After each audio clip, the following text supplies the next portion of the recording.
This video is brought to you by Secret Lash Paris. Visit us at secretlashparis.com. This pretty lady came in to get lash extensions for the first time. She was afraid that they weren't gonna last too long because she tends to touch her face, rub her eyes a lot, and she thought the maintenance was gonna be too much, but yeah, she was quite wrong. At the end of this video, you'll see the difference of what it was from 1 week to another, and in our Instagram at secretlashparis.com you can actually see photos of how it lasted throughout the week in our highlights. So first we cleaned her lashes to make sure we have eliminated any type of oil buildups and that the lashes are properly clean and have no mascara or makeup on them so that the glue can better adhere itself with the extension and the lash.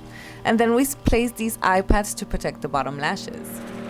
Most of the time we prime the eyelashes to remove any type of remaining oils, but if the skin is pretty dry, then we don't need to prime every single time. It all depends on the type of the lashes.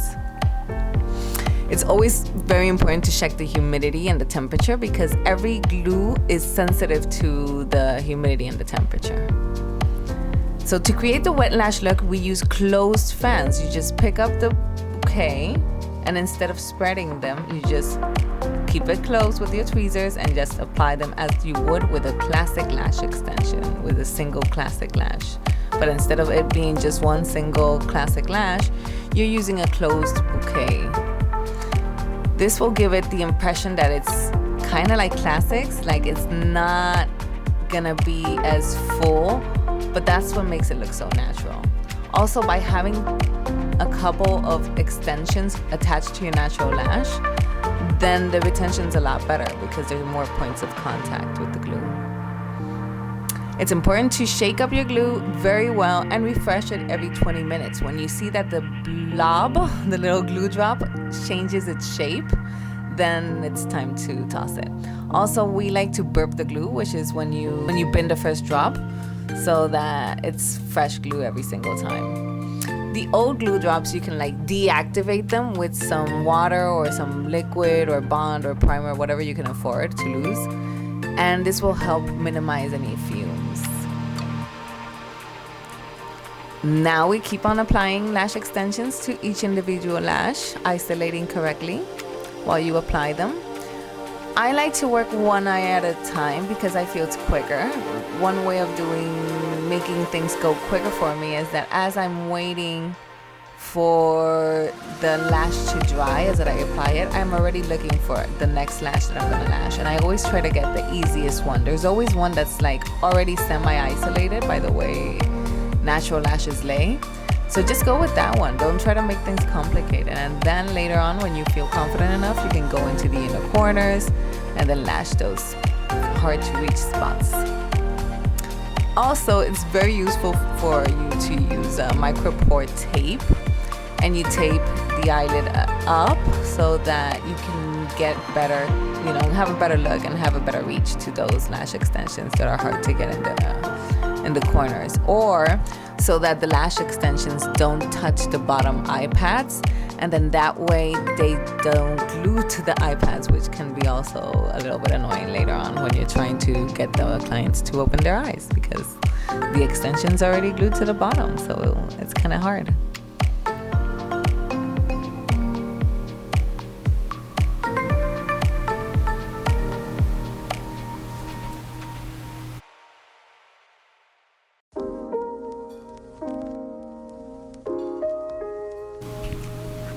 Sometimes I like to even use my tweezers to help pull the lashes up because it's normal that the lash, points down sometimes. So even using your tweezers to like help prop it up is a very helpful and useful technique. So try to do that next time you're lashing to see if you can make things easier on yourself.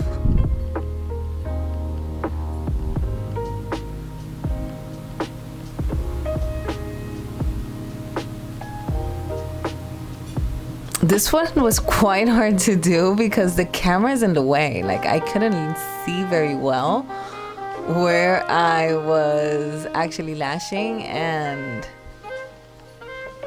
it looked like I wasn't in a good angle, so I'm quite far away from the lash line. Typically, this is what a beginner would do. As you become more experienced, you get more comfortable going closer to the lash line.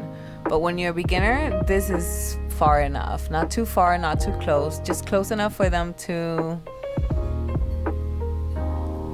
be near the lash line, but not too close that it's gonna bother them.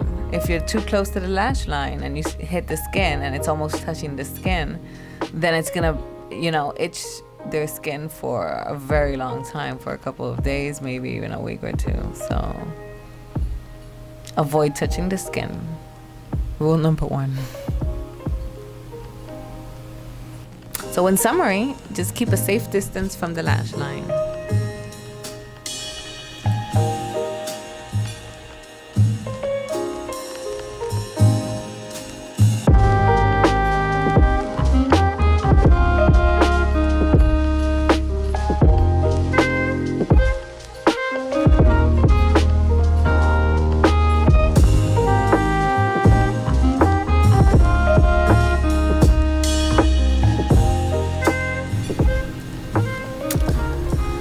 When I'm almost done with the set, I love to go one by one from one side to the other, passing each lash one by one so that I'm sure that I don't have them stuck to each other. These are called stickies. And if I do, I just grab the base of one with one tweezer and then the tip of the other one with the other tweezer, or the base or the body of it. Just trying to, unstick themselves. But that's very important for you to sweep from side to side to make sure that you're not missing any lashes and that they're not stuck to each other. And as you do this, you'll see that you've missed a couple of lashes, so it's good. You just come back to it and apply an extension. Every so often, I like to brush them.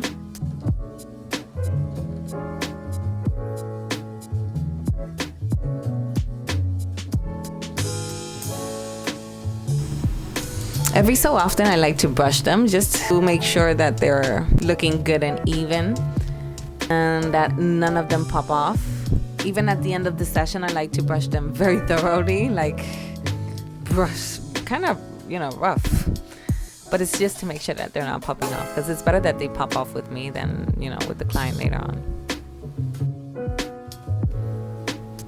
Oh, and this is another reason why I love to do one eye at a time, because then you get that shot of before and after right in one photo. Like, it's just so satisfying to see one eye completely done and then the other eye, with no lashes at all.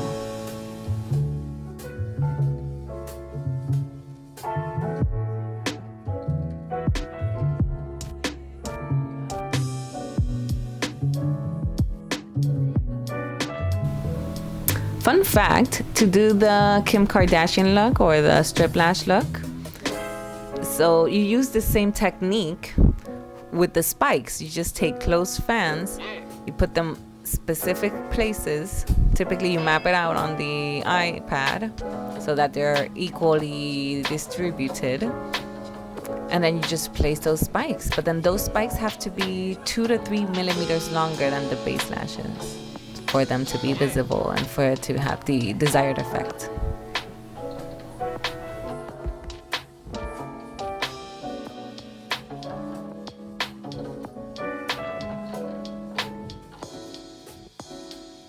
So this is how I like to use the micro pore tape, or basically any kind of surgical tape. I place it lengthwise, horizontal on the eyelid, because then I can just lift the corners and the whole eyelid all in one go with just one tape, instead of having like 2 or 3 thin tapes at different strategic spots. I just find that it's easier for me. But you play around with different types of tape positionings and you'll see which one works best for you. Don't feel like getting out. I'ma just lay back and crack this window.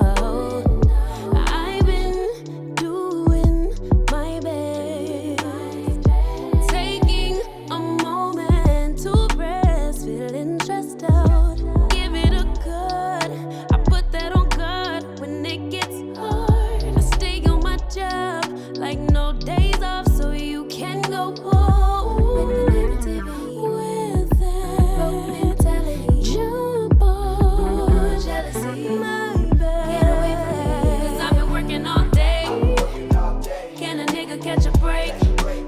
pretty brown girl her space. You can keep your bitter. I'ma make a better way. Hey, hey. Already got the world on me. Give a pretty brown girl her space. You can keep your bitter. I'ma make a better way. Hey, hey. Better way. Oh, hey. Mom and dad's only daughter. Do I make you proud? Writing my life in lyrics. Do you like the sound? Seeking approval constantly.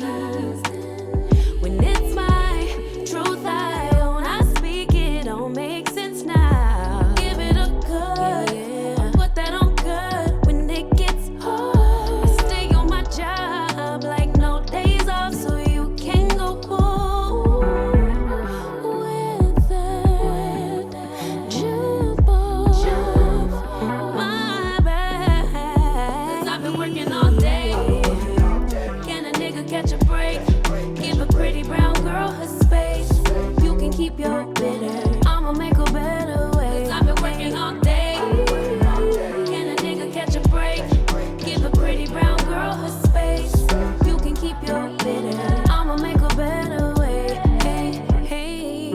Already got the world on me. Give a pretty brown girl her space. You can keep your bitter. I'ma make a better way. Hey, hey. Nigga catch a break. Better way. Oh, hey.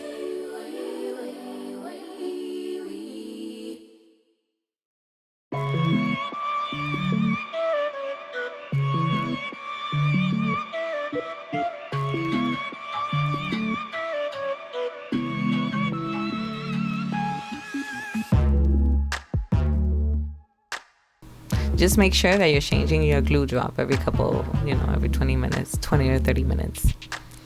And also when you change from eye to eye.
And then at the end of the set, we fan the lashes just to make sure that they're dry.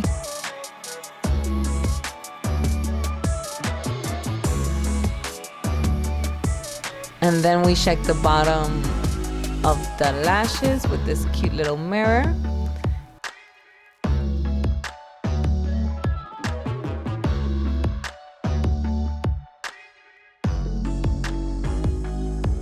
If any of them are stuck to the iPads, here is where you unglue them. With one tweezer, you hold the bottom lash, and then with the other tweezer, you pull the extension or the natural lash of the top eyelid. You pull it up, just ungluing them with each other.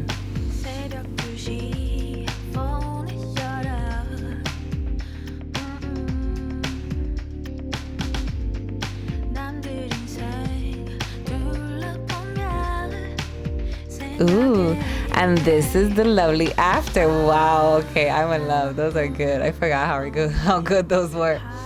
Here we have the before and the after. Yeah, that's quite a difference. I love it.